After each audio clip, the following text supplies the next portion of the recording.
बिल्कुल विवेक, सही आपने सवाल किया है कि रिम्स के स्टेट कोविड सेंटर का ये अंदर की तस्वीर है जो वायरल हुआ है। इससे पहले भी एक वीडियो वायरल हुआ था जिसे न्यूज़ 18 ने दिखलाया था कि किस तरह से अंदर में जो मरीज है उसके परिजन को बुलाया जाता है और परिजन ही मरीज को बेड पे लिटाते हैं और बाकी जो सेवा होता है उसके परिजन करते हैं। उस समय भी रिम्स के अधीक्षक ने कहा था कि मामले पर कार्रवाई होगी। क्योंकि अब ये जो वायरल तस्वीरें हैं वो अपने आप में कहानी कहने को काफ़ी है कि जब राज्य के सबसे बड़े कोविड सेंटर जो कि राजधानी में है, स्टेट कोविड सेंटर जिस बनाया गया है, उसमें यह स्थिति है, तो बाकी जो अन्य जो चलिए बाकी अस्पतालों में क्या होगा उपेंद्र, इसका तो अब इससे हम लोग देख पा रहे हैं पूरी फिल्म कैसी होगी। लेकिन बीजेपी नेता कुणाल सारंगी ने इसे ट्वीट किया, वो इस वक्त न्यूज़ 18 से बात करने को तैयार हैं। कुणाल जी, जिस तरीके से ये तस्वीरें सामने हुई, रोंगटे खड़े हो गए इसे देखकर, और उन दावों पर सवाल ही नहीं, बिल्कुल एक जोरदार तमाचा है कि आप इस तरीके से कोरोना से लड़ेंगे। जी बिल्कुल, और कहीं ना कहीं ये दर्शाता है कि हम मानवीय मूल्यों को कितना नीचे गिराते जा रहे हैं। मैं सिर्फ सरकार को ही इस पर आरोप सरकार पर नहीं लगाना चाहता, मैं उन डॉक्टर्स पर भी लगाना चाहता हूं जो लोग जब सर्विसेज में आते हैं तो प्रतिज्ञा लेते हैं कि मैं लोगों की वो सेवा करेंगे। क्या उनके परिवार के किसी व्यक्ति को ऐसी स्थिति में देखकर वो बर्दाश्त कर पाएंगे? क्या हमने अपनी सारी जो टॉलरेंस पावर है, क्या उसको हमने खो दिया है? ये बिल्कुल समझ के परे है कि ऐसी किसी व्यक्ति की ऐसी स्थिति को देखकर आप फोटो खींचने तक का इंतजार कैसे करते हैं कि कोई उस फोटो को ले और वो सोशल मीडिया पर डाले या अखबारों तक जाए? इसके पहले ही क्यों नहीं वहां पर कार्रवाई हुई? मेरे संज्ञान में आने के बाद मैंने ट्वीट किया, मैं माननीय मुख्यमंत्री का आभार व्यक्त करूंगा, उन्होंने त्वरित कार्रवाई करके डीसी को आदेश दिया है। डीसी रांची ने टीम बनाकर अभी रिम्स भेजी है, जो ट्विटर पर उन्होंने मुझे सूचित भी किया है। लेकिन इन सबके पहले उतनी देर तक जो ये स्थिति बनी रही, उसके लिए जो तमाम लोग जिम्मेदार हैं, इन पर कठोरतम कार्रवाई होनी चाहिए ताकि ऐसी पुनरावृत्ति ना हो। चलिए कुणाल, बहुत बहुत शुक्रिया हमसे बातचीत के लिए। तो आपने जगा दिया, आपने सीएम तक बातें पहुंचाई, ट्वीट के जरिए उन तस्वीरों को पहुंचाया, और सीएम ने भी उस पर संज्ञान लिया है। सीएम ने साफ तौर पर कहा कि उस पर जांच होनी चाहिए। चलिए अब आगे क्या हुआ ये उपेंद्र बताएंगे। उपेंद्र, संज्ञान कितना लिया गया, डीसी ने क्या किया, एक टीम का गठन कर दिया गया, इसके बाद क्या? देखिए विवेक, जैसे ही मुख्यमंत्री को पता चला पूरे सोशल मीडिया के माध्यम से, उसके बाद उन्होंने बन्ना गुप्ता को टैग करते हुए ट्वीट किया कि इस पर कार्रवाई किया जाए। उसके बाद फिर डीसी को आदेश दिया गया है, एक टीम बनाई गई है जो अभी जांच करेगी पूरे मामले की, और जो भी दोषी होंगे उन पर कार्रवाई होगी। एक और जो सूचना मिल रही है उसके अनुसार कल बन्ना गुप्ता खुद रिम्स आएंगे और जो जानकारी मिली है उसके अनुसार निरीक्षण करेंगे, रिम्स में जो व्यवस्था है उसको लेकर के बैठक करेंगे। ये जो जानकारी है वो अभी मिली है कि कल स्वास्थ्य मंत्री चूंकि खुद बीमार है, उनका ऑपरेशन हुआ है, लेकिन बावजूद इसके वो कल रिम्स आने वाले हैं। जी विवेक, तो क्या कल रिम्स में आएंगे और इस बात की खबर लग जाएगी तो हो सकता है कि जो तस्वीरें सामने आई हैं कल वहां चकाचक बेड लग जाएगा? ऐसा नहीं लगता? आज तक यही होता आया है। देखिए बिल्कुल विवेक, अगर कोविड सेंटर की बात करें तो कोविड सेंटर के अंदर में किसी को भी प्रवेश नहीं है। जो तस्वीरें आ रही हैं बाहर, वो लोग ही बना रहे हैं जो अंदर में जिनका परिजन इलाज करवा रहे हैं। और कहा जा रहा है कि वहां अंदर में जाने की किसी को इजाज़त नहीं है, लेकिन कई ऐसी तस्वीरें हैं जिसमें परिजन खुद अंदर तक जाते हैं। समझा जा सकता है, कल भी न्यूज़ 18 ने एक खबर चलाई थी कि किस तरह से कहीं ना कहीं रिम्स जो है वो कोरोना के स्प्रेड बढ़ा रहा है, कोरोना को बढ़ाने में सहायक हो रहा है। क्योंकि यही एक सवाल है, कल एक महिला की मौत हुई थी और महिला के पति ने आगे बाहर आकर जो एक्सक्लूसिव कहा था न्यूज़ 18 से कि रिम्स में मरीज के उतरने से लेकर अंदर बेड तक पहुंचाने में उनके परिजन सहायक होते हैं, साथ में होते हैं। तो ऐसी स्थिति में जब उनके पास कोई किट नहीं होता है तो उनमें भी कोरोना का खतरा बनता है। एक बड़ी बात कही थी उन्होंने, जो हम लोगों ने दिखलाई भी। चलिए उपेंद्र, बहुत बहुत शुक्रिया हमसे बातचीत करने के लिए। तो ये बड़ा एक माहौल बनाया तो जा रहा है कि किस तरीके से कोरोना से हम लड़ेंगे।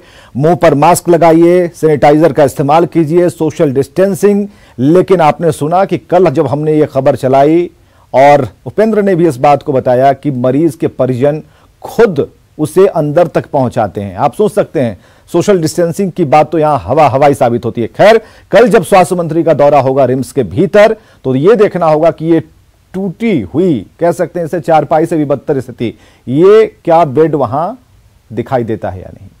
चलिए, प्रदेश कांग्रेस के कार्यकारी अध्यक्ष इरफान अंसारी ने आज अपनी ही सरकार पर हमला बोल दिया। उन्होंने साफ लहजे में कहा पूरी व्यवस्था को जल्द से जल्द बदला जाए।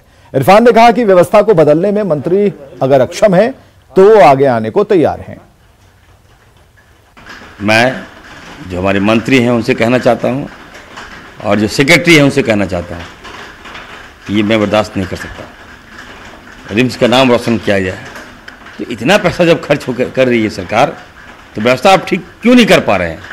हमारे माननीय मुख्यमंत्री जी दिन रात लगे हुए हैं, दिन रात कोविड के लिए वो सीरियस है, तो आपका निचला लोग भी तो काम करना चाहिए। उतना आप काम नहीं कर रहे हैं, मतलब राज्य की छवि अगर धूमिल होगी तो मैं इसको बर्दाश्त नहीं कर सकता हूँ। मैं साफ साफ कहना चाहता हूँ, चाहे कोई क्यों ना हो, बन्ना जी को देखना चाहिए, सेक्रेटरी को देखना चाहिए और विजिट किए जाके। मैं कहना चाहता हूँ आपके माध्यम से, जाइए जाके विजिट कीजिए और देखिए, नहीं सकते हैं ये भी बताइए, मैं जाऊँगा वहाँ ठीक करने के लिए। चलिए, इरफान अंसारी की बात शायद बन्ना गुप्ता ने सुन ली और कल की जो रूपरेखा एक बड़ी खबर के तौर पर हम आपको बता रहे थे, जो उपेंद्र कह रहे थे कि कल स्वास्थ्य मंत्री खुद रिम्स के अंदर प्रवेश करने वाले हैं और वहां की व्यवस्थाओं का जायजा लेने वाले हैं। तो रिम्स के 3 और चिकित्सक कोरोना की चपेट में आ गए। इस वक्त की बड़ी खबर हम आपको बता रहे हैं, रिम्स के 3 और चिकित्सक कोरोना की चपेट में आए हैं और आज रिम्स मेडिसिन और ऑर्थो के 3 डॉक्टर के कोरोना पॉजिटिव सामने आने की बात हो रही है। स्टेट कोविड सेंटर में एक भी बेड खाली नहीं है और इसी मुद्दे पर रिम्स निदेशक और अधीक्षक ने आपात बैठक की। टास्क फोर्स के संयोजक ने कहा, एक ही जगह कोरोना पॉजिटिव और सामान्य रोगियों के इलाज से डॉक्टरों पर भी कोरोना पॉजिटिव का खतरा बढ़ गया है। रिम्स के चिकित्सकों ने कोरोना के बढ़ते खतरे को देखते हुए ओपीडी को बंद करने की मांग की। ये बहुत दुर्भाग्य और मतलब हम उसको थोड़ा इस ढंग से ले रहे हैं कि इस तरह से हमारे डॉक्टर्स और मेरे पैरामेडिक्स और नर्सेज इन्फेक्टेड हो रही हैं। ऐसा नहीं हो कि हम लोग बहुत लोग उसमें से उसके चपेट में आ जाए। तो उसमें ध्यान देने की बात है कि हमारा जो अभी रेगुलर वर्क है वो कम से कम हो। अगर सरकार का आदेश या हमारे एडमिनिस्ट्रेशन का आदेश होगा तो हम उसमें चाहें कि मेरा ओपीडी बंद हो। ये हमारे रिम्स को आप फुल्ली बना दीजिए कोविड हॉस्पिटल, और सदर पूरा चलाए कुछ दिन, या सदर को बना दीजिए, मेरा रिम्स पूरा चला। तो अब सरकार क्या निर्णय लेती है देखा जाए। तो रिम्स माइक्रोबायोलॉजी लैब के 4 स्टाफ कोरोना पॉजिटिव मिले हैं और इसके बाद माइक्रोबायोलॉजी विभाग को मंगलवार तक के लिए बंद किया गया है। पूरे माइक्रोबायोलॉजी विभाग को सैनिटाइज किया जा रहा है। रिम्स अधीक्षक ने कहा है कि इस दौरान सिर्फ ट्रूनेट मशीन से इमरजेंसी वाले मरीजों की ही कोरोना जांच की जाएगी। लेबोरेटरी में 4 आदमी पॉजिटिव आए हैं, लैब टेक्नीशियन, तो उनके लिए हम लोग अभी सैनिटाइज करा रहे हैं। 24 से 48 घंटा उसको बंद रखा जाता है, सैनिटाइज सुबह शाम कराया जाता है, उसके बाद से हम लोग खोल देंगे। मोस्ट लाइकली मंगलवार को खुल जाएगा। तब तक जांच बंद रहेगा? तब तक के लिए जांच ट्रूनेट से जितना संभव होगा हो सकेगा। ट्रूनेट है, दो है, जिसका 4 स्लॉट है, उसमें हर 1.5 घंटे में 4 का रिजल्ट मिलता है, 10 घंटे चलता है। तो इस हिसाब से 40-45 ट्रूनेट से जो आवश्यक होगा उसका करेंगे हम। इधर कोरोना संक्रमण के बढ़ते मामले पर सीएम ने बयान दिया है। उन्होंने कहा है कि कोरोना से निपटने के लिए सरकार पूरा प्रयास कर रही है। उन्होंने कहा है कि बाहर से आने वाले किसी भी व्यक्ति को 14 दिन तक क्वारंटीन में रहना होगा। बाबूलाल मरांडी के बारे में पूछे जाने पर हेमंत सोरेन ने कहा कि दिल्ली से लौटने पर उन्हें भी 14 दिन होम क्वारंटीन में रहना होगा। अब यहाँ पर जो भी लोग बाहर से आएगा, किसी भी रास्ते से आएंगे, तो उनको क्वारंटाइन में रहना होगा। उसके बाद ही आगे की गतिविधियां होंगी, चाहे हवाई जहाज से आए, सड़क से आए या किसी और भी माध्यम से आए। हालांकि अभी ये धीरे धीरे बंद हो रही हैं और अब इस विषय पर हम लोगों ने इस बार आज ये निर्णय लिया है कि अब क्वारंटाइन में लोगों को रहना होगा जो भी बाहर से आएंगे। बाबूलाल मरांडी भी दिल्ली गए हैं, अमित शाह से मिल रहे हैं, लौटेंगे तो उन्हें भी रहना पड़ेगा। अब बिल्कुल अब ये निर्णय लिया जा चुका है।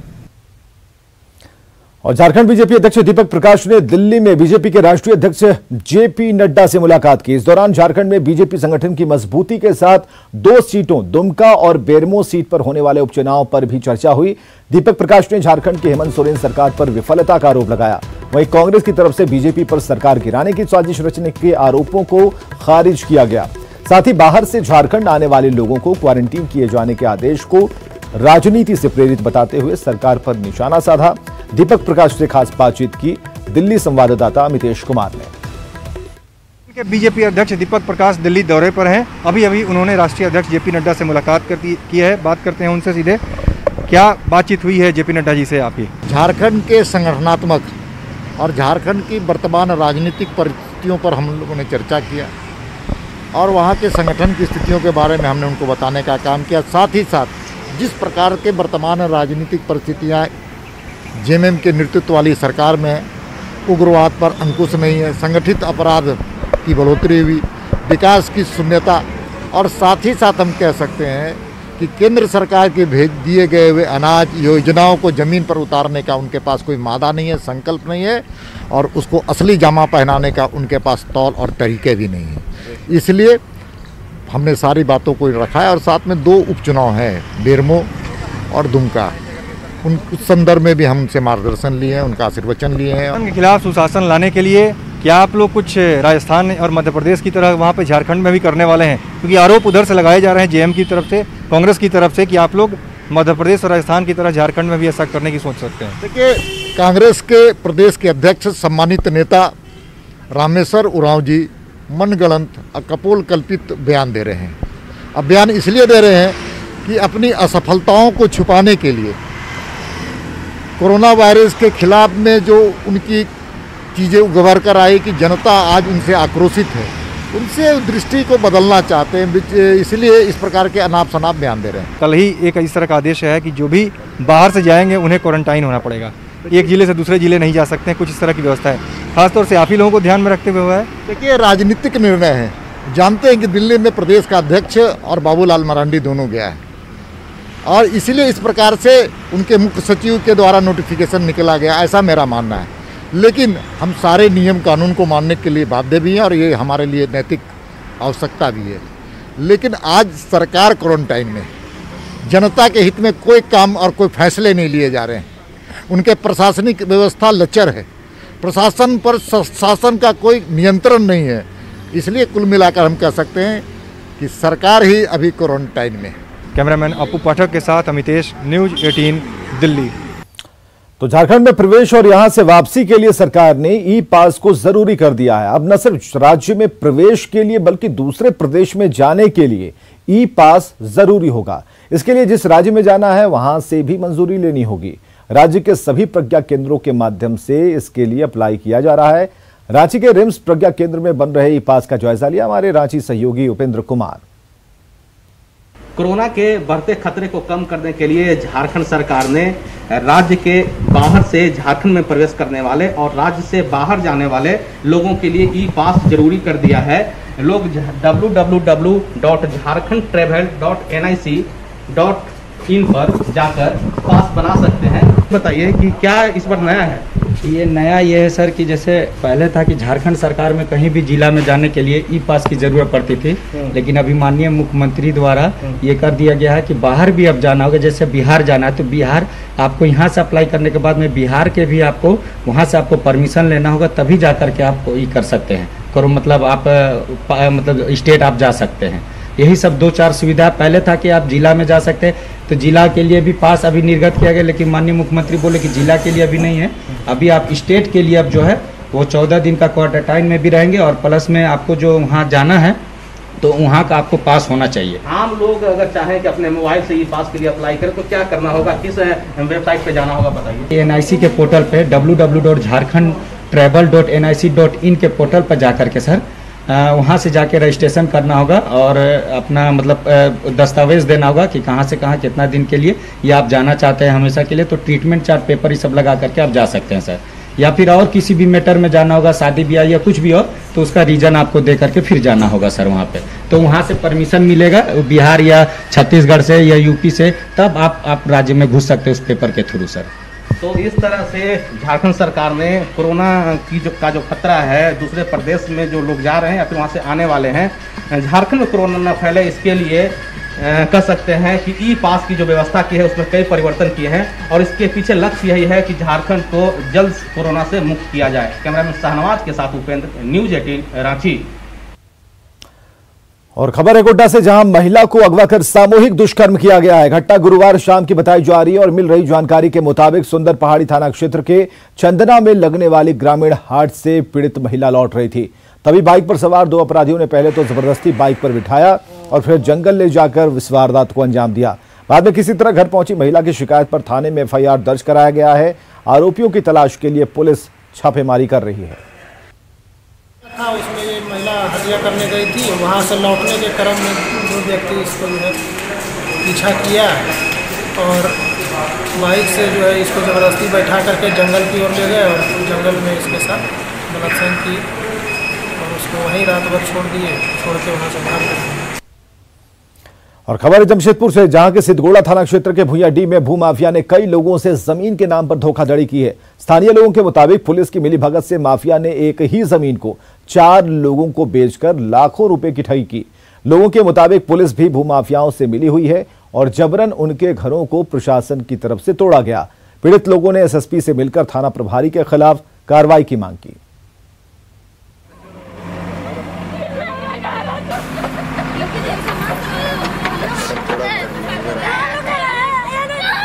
गोरे भुइयां, पुतुल भुइयां और सूरज भुइयां 3 जन को दे दिए। अब क्या किया कि उसके बाद लॉकडाउन लग गया ना, तो हम लोग पैसा दे नहीं पाए 1 लाख रुपया। तो उसमें क्या कर रहा है कि दूसरे को बेच दिया। कोई वीरेंद्र साव करके है, उसको 2,10,000 की 20 करके 2,20,000 या 10 हमको इतना नहीं मालूम है, बेच दिया है। और अब क्या बोल रहा है कि न जमीन देंगे न पैसा देंगे, और बोल रहा है कि जमीन पर आएगी तो लेडीज से दारू पिला के और पिटवाएंगे। आप लोग क्या कर रहे हैं? प्रभारी का आदेश हुआ, वहाँ कंप्लेन आया था। रुकिए ना 2 मिनट